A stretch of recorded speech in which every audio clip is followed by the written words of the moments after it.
Hey, welcome to The Explainer. So today we're digging into the university experience. And for a lot of people, let's be honest, it can feel less like this amazing journey of discovery and more like a super stressful high-wire act. We're going to break down exactly what's behind that feeling and, most importantly, show you how to start tipping those scales back in your favor.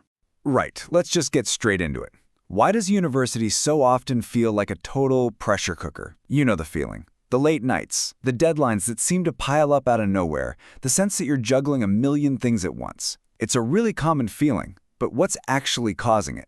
Well, according to this really useful framework called the Study Demands Resources Theory, the answer is actually pretty simple. It's all about a daily balancing act. See, on one side of the scale, you have all the things that drain your energy. We'll call those the demands. And on the other side, you've got everything that fuels you and helps you cope. Those are your resources. Your well-being, your success, it all kind of depends on how those two sides measure up.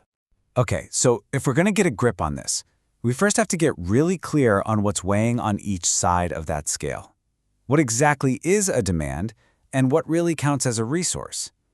Nailing this down is pretty much step one to taking back control. So the main difference here is what they do.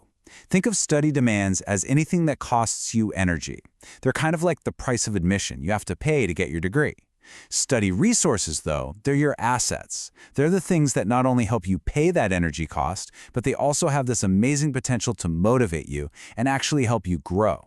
And yeah, this list of demands probably looks super familiar, right? We're talking about the obvious stuff, like a heavy workload or crazy exam pressure. But it's also the more subtle things, like getting an assignment with really ambiguous instructions, stressing about money, or even dealing with drama in a group project. Every single one of these things adds weight to that demand side of the scale. But here's the good news. Here's the other side of that equation. Resources are the counterweights. This could be something direct, like getting really helpful feedback from a lecturer or just having friends you can vent to.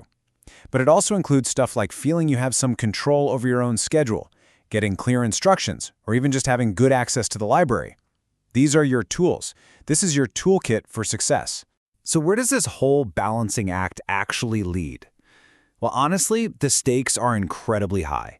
Depending on which way that scale tips over and over again, you end up in one of two very, very different places, either burnout or engagement. So when those demands are constantly winning, you get burnout. And listen, this is so much more than just feeling a little tired. The research defines it as this three-part storm. You're feeling completely exhausted all the time. You start to get cynical and just detached from your work, and then you start to feel like you're just not smart enough to do it. Now, the flip side, and this is the goal, is engagement. This is that awesome, positive state where you actually feel energized and resilient. That's called vigor. You're committed. You're enthusiastic about what you're studying. That's dedication. And you know those moments where you get so focused you completely lose track of time? That's absorption. It's that feeling of being totally in the zone. And if you look at the long-term consequences, it is just stark. This isn't just about your mood for the day. Burnout is directly linked to really serious things like depressive symptoms, skipping class, and even thinking about dropping out. But engagement, that predicts the good stuff. Active learning, better grades, sticking with it, and ultimately it opens up way better job opportunities down the road. The two paths could not be more different. Now here's the crucial thing to get. These states, they aren't static. They actually build momentum over time, creating these really powerful psychological spirals. And understanding how these spirals work is the key to finally putting yourself in the driver's seat. So first, let's look at the negative one.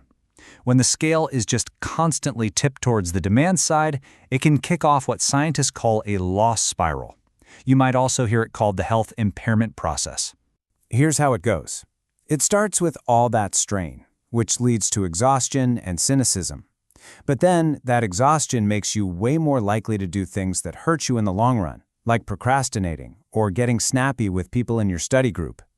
Of course, those behaviors just create new problems and more demands, which pushes you even further down the spiral. It's a really vicious cycle. But, and this is a huge but, there is a powerful alternative.